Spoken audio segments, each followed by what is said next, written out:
నమస్తే, welcome to our channel. నేను సిరి. SC ST రిజర్వేషన్ల గురించి సుప్రీంకోర్టు అయితే గురువారం రోజు ఒక కీలక తీర్పునైతే వెలువరించింది. ఇంతేకాదు ఏమైంది ఏంటి అనేది మనకు వివరించడానికి మనతో పాటు ఉన్నారు ప్రముఖ సీనియర్ జర్నలిస్ట్ డాక్టర్ దుర్గవడ్లమణి గారు. నమస్కారం. నమస్తే అండి. మనం ఇప్పుడు చూస్తున్నట్టయితే సుప్రీంకోర్టు అయితే కీలక నిర్ణయం అయితే అంటే కీలక తీర్పు అయితే ఒకటి వెలువరించింది. ఎస్సీ ఎస్టీ ఉపవర్గీకరణ అంటే రిజర్వేషన్ల గురించి ఉపవర్గీకరణ రాష్ట్రాలే చేయొచ్చు అని చెప్పేసి అయితే ఒక తీర్పునైతే వెలువరించడం జరిగింది. మరి ఇది సాధ్యమే అంటారా? అంటే ఒక రకంగా సాధ్యమేనండి ఇది. అంటే రాష్ట్రాలకు ఇప్పుడు నిర్ణయాధికారం ఇచ్చేసారు వాళ్ళు. అంటే మీరు చేసుకోండి. దీనివల్ల రాష్ట్రాలకు కూడా మంచిదే. ఇప్పుడు ఒక రాష్ట్రంలో ఉన్నట్టు ఎస్సీ ఎస్టీలు ఇంకో రాష్ట్రంలో ఉండరు కదా. అంటే సంఖ్య వేరీ అవుతుంది. అంటే జనాభా నిష్పత్తి ప్రకారం ఉంటారు కాబట్టి ఏ రాష్ట్రానికి అనుకూలంగా వాళ్ళు చేసుకోవచ్చు. దీనివల్ల మనకి కేంద్రం యొక్క మనకి వాళ్ళ మీద అథారిటీ ఉండదు.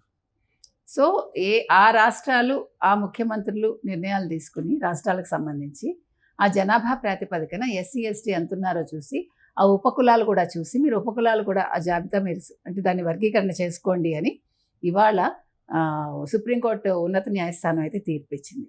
అంటే 6:1 అంటే 6 జడ్జిలు దీన్ని ఒప్పుకుంటే ఒకళ్ళు మాత్రం బేలా త్రివేది ఒక్కళ్ళే ఉపవర్గీకరణ సాధ్యం కాదు అన్నట్టుగా ఆయన తీర్పిచ్చారు.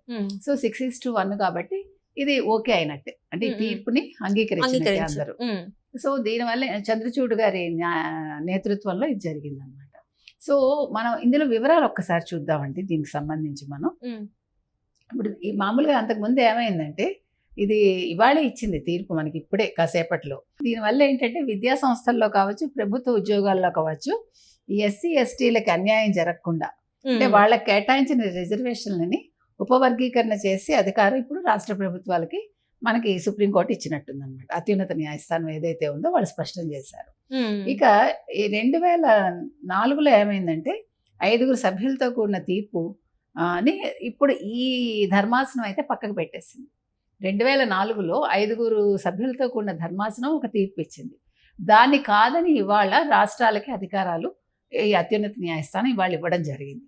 సో దీని ప్రకారం ఏంటంటే ఇప్పుడు మనం చెప్పుకున్నట్టుగా 6:1 మెజార్టీతో సిజేఐ జస్టిస్ డివై చంద్రచూడ్ నేతృత్వంలోని 7 సభ్యుల రాజ్యాంగ ధర్మాసనం ఈ తీర్పునివ్వడం జరిగింది. సో ఈ తీర్పును అనుసరించి ప్రభుత్వాలు దీనిపై తర్వాతి మార్గదర్శకాలు వాళ్ళే రూపొందించుకుంటారంటే ఏ రాష్ట్రానికి ఆ రాష్ట్రం. ఇక వ్యవస్థాగతంగా ఎదుర్కొంటున్న వివక్ష కారణంగా ఎస్సీ ఎస్టీ వర్గాల వాళ్ళు పైకి రాలేకపోతున్నారు. ఒక కులంలో ఉపవర్గాలు చేసేందుకు రాజ్యాంగంలోని 14వ అధికరణం అనుమతి కల్పిస్తోంది. సో అందుకే 2004 నాటి ఈవి చిన్నయ్య తీర్పును మేము వ్యతిరేకిస్తున్నామని ఈరోజు ధర్మాసనం అంటే అత్యున్నత న్యాయస్థానం ధర్మాసనం స్పష్టం చేసింది. అణగారిన వర్గాల మరిన్ని ప్రయోజనాలు కల్పించేందుకు రిజర్వ్డ్ కేటగిరీలో రాష్ట్రాలు ఉపవర్గీకరణ చేసుకోవచ్చని కోర్టు వెల్లడించింది.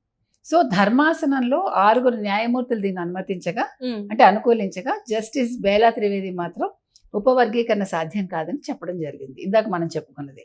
అయితే అసలు ఏంటి ఈ కేసు వివాదం అని మనం చూస్తే కనుకైతే ప్రభుత్వ ఉద్యోగాల్లో ఎస్సీ కోటా రిజర్వేషన్లలో 50% వాల్మీకి మజహబీ సిక్కు సామాజిక వర్గాలకు తొలి ప్రాధాన్యంగా ప్రత్యేకిస్తూ 2004లో పంజాబ్ ప్రభుత్వం ఒక చట్టం తీసుకొచ్చింది.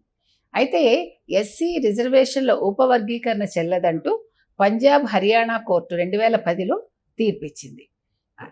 ఈవి చిన్నయ్య వర్సెస్ ఆంధ్రప్రదేశ్ ప్రభుత్వం ఈ కేసులో సుప్రీంకోర్టు రాజ్యాంగ ధర్మాసనం 2004లో వెలువరించిన తీర్పును ఉల్లంఘించేలా పంజాబ్ చట్టం ఉందని హైకోర్టు అభిప్రాయపడిందిట.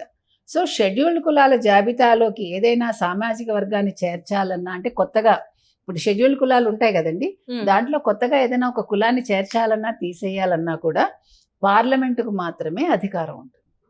సో రాష్ట్రాల శాసన సభలకు కాదని ఈవి చిన్నయ్య కేసులో సుప్రీంకోర్టు 2004లో ఈ తీర్పు చెప్పింది. దాన్నే పంజాబ్ హర్యానా తమ ఉత్తర్వుల్లో హైకోర్టు ప్రస్తావించింది.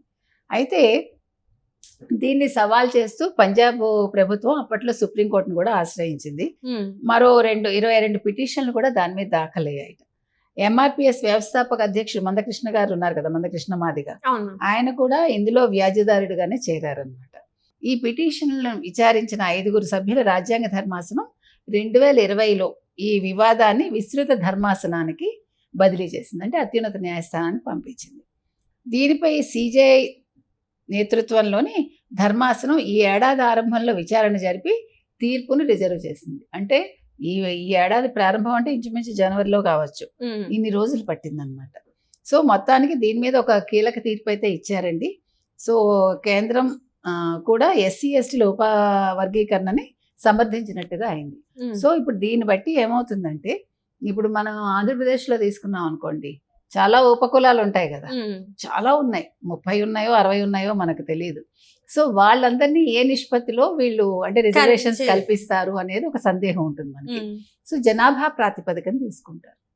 జనాభా ప్రాతిపదికన ఏ కులం వాళ్ళు ఎంతమంది ఉన్నారు, సో ఎవరికి ప్రయారిటీ ఇవ్వాలి, ఇది కొంచెం కాంప్లికేటెడ్ చెప్పాలంటే. అంటే ఇప్పుడు మళ్ళీ జనాభా లెక్కలు చేసి వాళ్ళు ఏ క్యాస్ట్ కి ఏ క్యాస్ట్ నుంచి వెళ్ళి మళ్ళీ అందులో సబ్ క్యాస్ట్ ఏంటి అనేది మొత్తం కూడా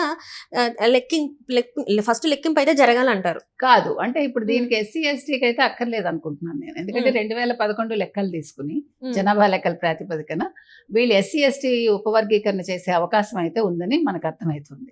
అదే బీసీది అనుకోండి, బీసీ గణన అయితే చెయ్యాలి, అది వేరు, అది వాళ్ళు ఇమ్మీడియట్ గా చేస్తారో లేదా తెలియదు.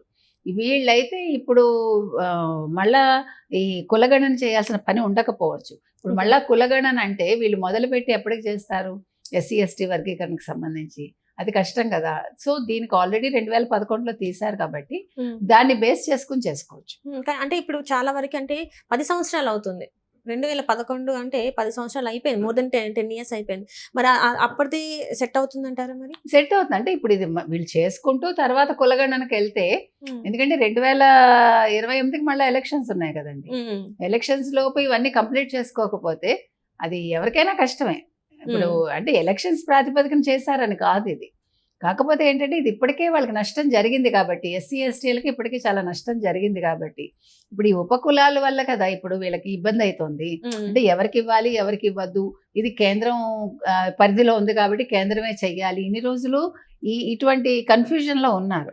అయితే ఇప్పుడు కనుక ఇప్పుడు జరిగిన ఈ పరిణామం వల్ల ఏమవుతుందంటే, రాష్ట్రాలకి వాళ్ళకి ఒక హక్కు కల్పించినట్టు, ఓకే మీరే చేసుకోండి, మీరే విభజన చేసుకోండి, ఉపకులాల వర్గీకరణ ప్రకారం మీరు రిజర్వేషన్లు ఇచ్చుకోండి అంటాం వల్ల ఇప్పుడు అంటే ఇప్పుడు ఏదైతే రాజకీయ పార్టీలు ఉన్నాయో వాళ్ళకి వెసులుబాటు అవుతుంది. ఎందుకంటే ఇందులో ఎవరిని మోసం చేసేది ఏమి ఉండదు, డైరెక్ట్ అక్కడ ఉండే జనాభా లెక్కల ప్రాతిపదికన తీసుకుంటారు. ఆ ప్రభుత్వ ఉద్యోగాల్లో కావచ్చు, విద్యా సంస్థల్లో కావచ్చు, వాళ్ళకి అవకాశం కల్పిస్తారు. కాబట్టి ఈ తీర్పు ఒక రకంగా మనం ఆహ్వానించదగ్గ పరిణామమే. ఈవెన్ పార్టీలకు కూడా చాలా మంచిదే, కేంద్రం పెత్తనం ఉండదు, కేంద్రం కోసం వెయిట్ చేయాల్సిన పని ఉండదు. అంటే ఒక రకంగా విద్యార్థులకు కావచ్చు, ఉద్యోగస్తులకు కావచ్చు, వాళ్ళకి న్యాయం జరిగిందని మనం భావించాం. Right, thank you so much.